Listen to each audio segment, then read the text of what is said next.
Hello my lovely students, welcome to the YouTube channel. The name is सहज coaching centre. मैं सायरा. आज हम करने जा रहे हैं इंट्रोडक्शन ऑफ चैप्टर नंबर 7 जिसका नाम है ट्रायंगल्स. और ये हमारा 7th चैप्टर है हमारी NCERT बुक का 9th क्लास के मैथ्स में से. और सबसे पहले जैसे कि आपको पता ही है कि हम कोई भी चैप्टर स्टार्ट करते हैं तो सबसे पहले उसका इंट्रोडक्शन स्टार्ट करते हैं सो दैट कि हमें एक्सरसाइजेस करने में कोई भी प्रॉब्लम ना आए. तो करते हैं start.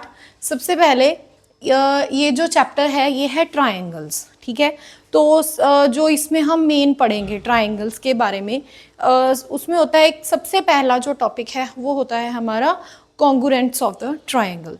Congruents of the triangle का मतलब ये है कि कोई भी triangle which have all sides and all angles are equal. मतलब अगर सपोज आपके पास दो ट्रायंगल हैं उनके सारी साइड्स और सारे एंगल्स इक्वल हैं. फॉर एग्जांपल अगर मैं कहूँ कि ये वाली साइड जो है वो इस साइड के इक्वल है तो और ये साइड इस साइड के इक्वल है और ये साइड इस साइड के इक्वल है और ये एंगल इस एंगल के इक्वल है और ये एंगल इस एंगल के इक्वल है और ये एंगल इस एंगल के इक्वल है. तो that means triangle ABC is congruent to the triangle PQR. तो अभी ये क्या है, ये दोनों ट्रायंगल्स जो हैं एक दूसरे के कॉन्ग्रुएंट हैं. कॉन्ग्रुएंसी का मतलब कि अगर हम एक ट्रायंगल को दूसरी ट्रायंगल के ऊपर रख दे तो वो उसके ओवरलैप करेगी. मतलब बिल्कुल सेम पेयर है.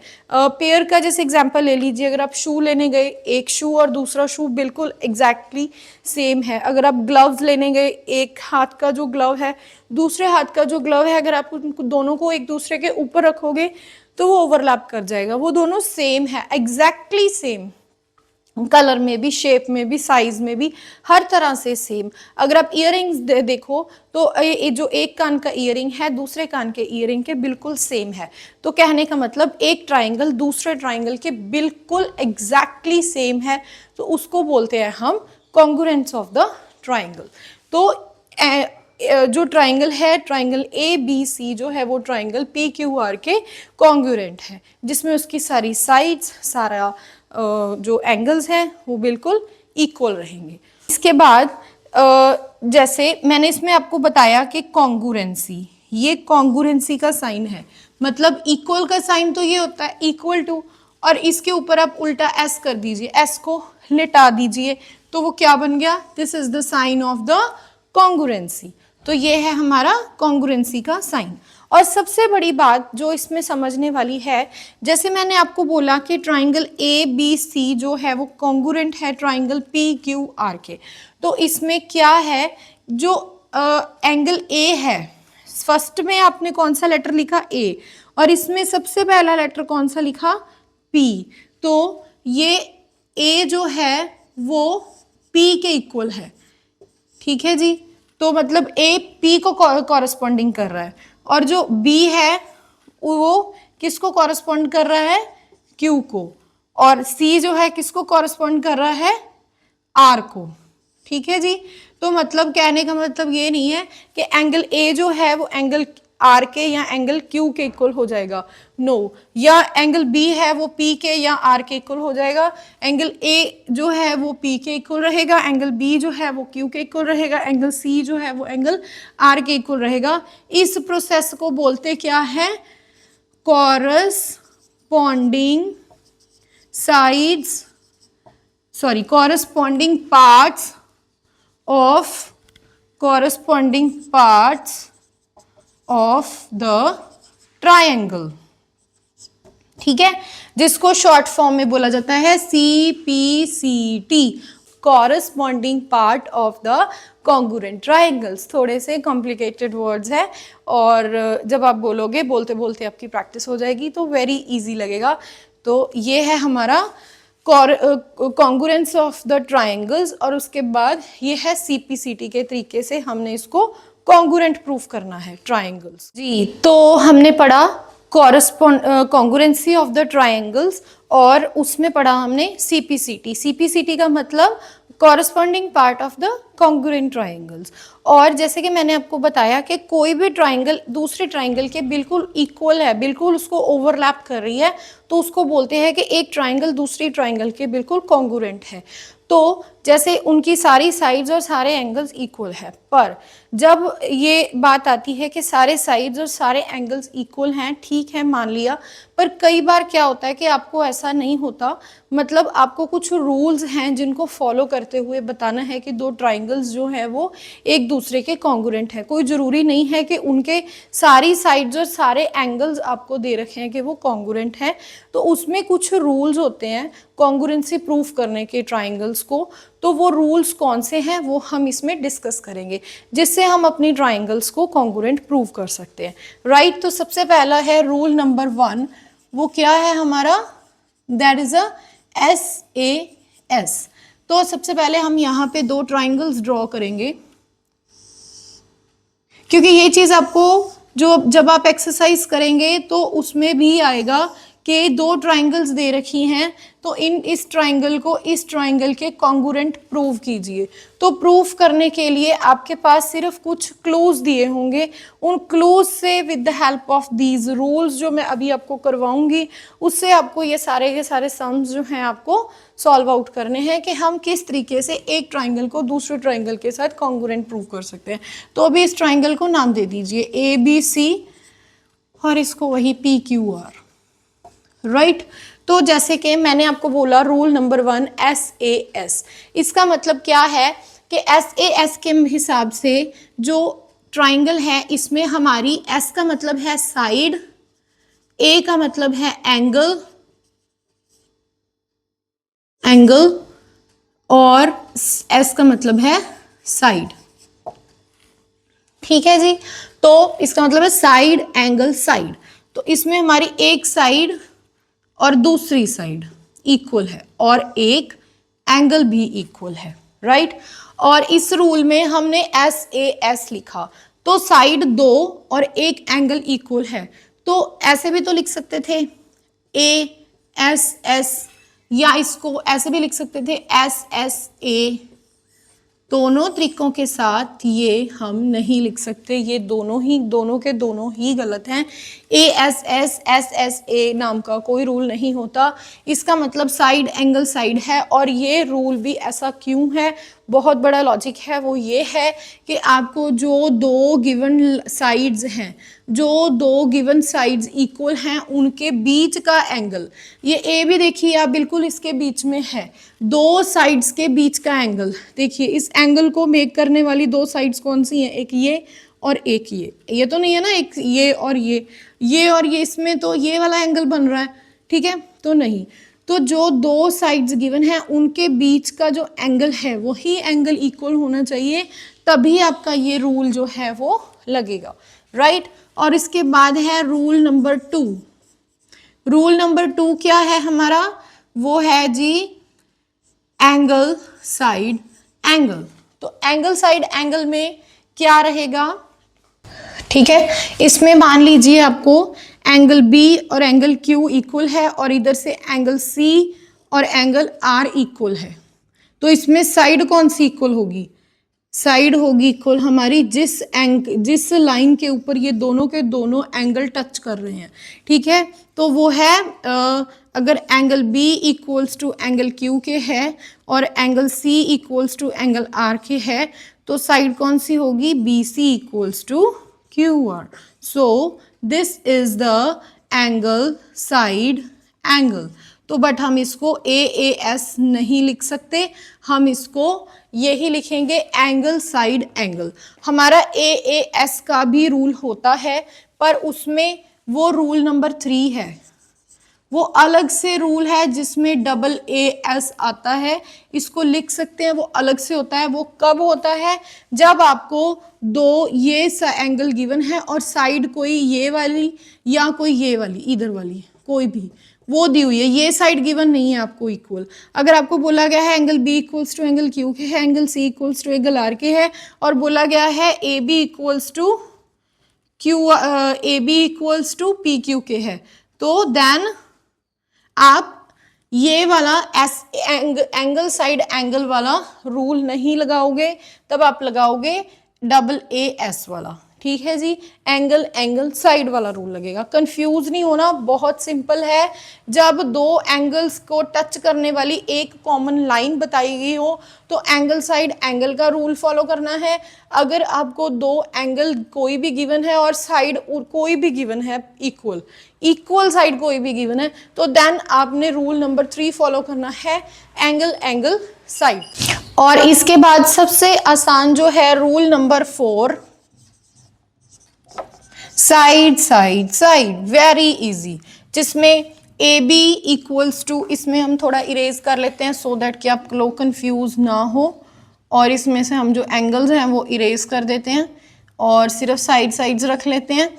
तो इसमें तो ए बी साइड इक्वल है पी क्यू के, और ए सी इक्वल है पी आर के, और बी सी इक्वल है क्यू आर के। So A B equals to PQ and then AC equals to PR and then BC equals to QR, side side side. तो ये रहा हमारा angle number 4। और अगर आपको कोई बोले कि angle B equals to Q के है, angle A equals to P के है, और angle R equals to angle C के है, मतलब तीनों के तीनों एंगल्स जो हैं वो एक दूसरे के इक्वल हैं, लो जी, तो इससे होगी हमारी ट्राइंगल जो है कॉन्ग्रुएंट। प्रूफ, दोनों ट्राइंगल्स कॉन्ग्रुएंट हो गई। नो, तो मैं आपको बता दूं, कंफ्यूज नहीं होना, ऐसा कोई रूल नहीं होता, मतलब सिर्फ साइड साइड साइड वाला ही रूल होता है। एंगल एंगल एंगल इक्वल बताए हुए हैं, बट वो कॉन्ग्रुएंसी के रूल में नहीं आता, उससे ट्राइंगल्स कॉन्ग्रुएंट प्रूफ नहीं होंगी। एंगल एंगल एंगल नाम का कोई रूल नहीं होता, इस बात को ध्यान से समझना।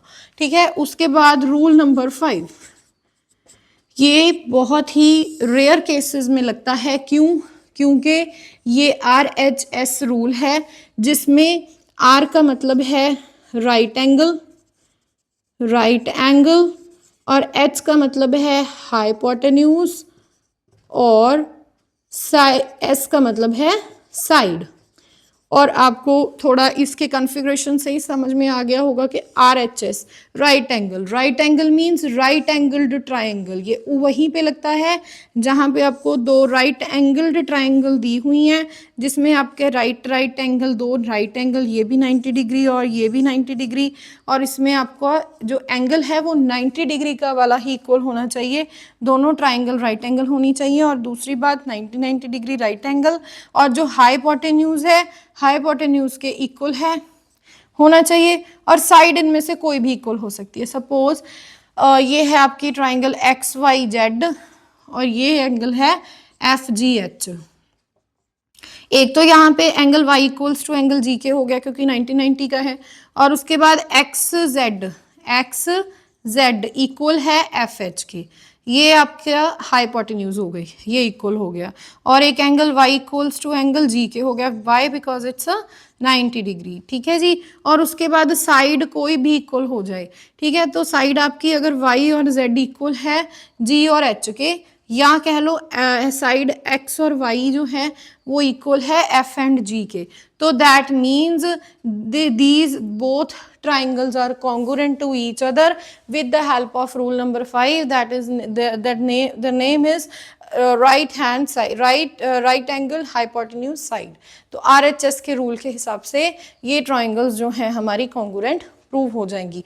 तो ये थे हमारे 5 रूल, और बहुत ही आसान से रूल है, जरा ध्यान से इनको समझना है कि साइड एंगल साइड, पहला रूल, दो साइड्स हैं उनके बीच वाला एंगल, जो दो साइड्स के बीच में जो एंगल मेक हो रहा है, ठीक है, जो दो साइड्स हैं उनके बीच में जो एंगल इक्वल हो रहा है उसके साथ साइड, वैसे भी देखिए ना, साइड्स दो हैं उनके बीच में जो एंगल आ रहा है, उस रूल से, रूल नंबर 1 से हमारा कॉन्ग्रुएंसी प्रूव होगा। उसके बाद है रूल नंबर 2 और रूल नंबर 3। इसमें थोड़ी सी कंफ्यूजन है, लिटिल बिट, अगर ध्यान से समझोगे नहीं कंफ्यूज होगे। अगर दो एंगल्स जो सेम साइड के ऊपर बने हुए हैं तो रूल नंबर 2 है, तो एंगल साइड एंगल। और अगर रूल नंबर 3 एंगल एंगल, दो कोई भी एंगल इक्वल है और कोई भी साइड इक्वल है, तो दैट मीन्स AA एस का रूल लगेगा। और रूल नंबर 4 जो कि सबसे आसान है, साइड कोई किसी के साथ कोई कंट्रोवर्सी नहीं है, सारी साइड्स इक्वल हैं, सारे इस ए वाले ट्राइंगल की भी सारी साइड्स इक्वल हैं और इस साइड वाली भी सारी ट्राइंगल की साइड्स इक्वल हैं। Then with the help of S triple S के साथ, ये रूल के साथ आप उसको कॉन्ग्रुएंट प्रूव कर दोगे। और rule number 5 only and only सिर्फ और सिर्फ राइट एंगल ट्राइंगल्स के ऊपर ही एप्लीकेबल होगा, जिसमें 2 राइट एंगल्स दिए होंगे वो इक्वल होंगे और हाइपोटेन्यूज इक्वल होगा और साइड कोई भी इक्वल होगी। और इसके साथ ही आपके रूल 5 जो हैं वो कंप्लीट हो जाते हैं। और यही वाले 5 रूल्स हैं जो आपने आगे चल के एक्सरसाइजेस में अप्लाई करने हैं और अपनी ट्राइंगल्स को कॉन्ग्रुएंट प्रूव करना है। यस, तो इसमें हमारा नेक्स्ट टॉपिक है types of triangles. Types of triangles क्या होती हैं? जो ट्राइंगल्स हैं उनकी कुछ टाइप्स होती हैं जिनको मेजरमेंट के बेसिस पे उनको कैटेगराइज किया हुआ है कि ये ट्राइंगल है, ये वो ट्राइंगल है। जैसे हमने एंगल्स में किया था कि अगर 90 डिग्री का एंगल वाली एंगल है तो वो राइट एंगल है, अगर 90 डिग्री से छोटे हैं तो वो एक्यूट एंगल हैं, बड़े हैं ऑब्ट्यूज एंगल हैं। जैसे हमने टाइप्स ऑफ एंगल्स किए थे उसी तरीके से इसके टाइप्स ऑफ ट्राइंगल्स भी होते हैं, जो कि मेन आपको एक तो पता ही चल गया कि राइट एंगल ट्राइंगल जिसमें एक एंगल 90 डिग्री का होता है, और उसके अलावा भी कुछ 3-4 और टाइप्स होती हैं। सबसे पहली होती है आइसोसेलेस ट्राइंगल। ये कौन सी होती है? जिसमें एक ट्राइंगल है ABC, मान लीजिए इसमें ये साइड और ये साइड इसके इक्वल है, तो मतलब AB इक्वल्स टू है AC के, तो दैट मीन्स ये जो ट्राइंगल है वो आइसोसेलेस ट्राइंगल है। और इसके बाद एक होती है हमारी इक्विलेटरल ट्राइंगल। इक्विलेटरल ट्राइंगल कौन सी होती है? जो ट्राइंगल की सारी साइड्स एक दूसरे के इक्वल हैं, तो वो जो है मतलब अगर ये 5 है तो ये भी 5 होगी, ये भी 5 होगी, 6 6 6 7 7 7 8 8 8 4 4 4, इस तरीके से जो भी हमारी ऐसे कोई ट्राइंगल होगी तो वो इक्विलेटरल ट्राइंगल होगी जिसमें सारे के सारी साइड्स एक दूसरे के इक्वल हैं, PQ PR and equals to QR के।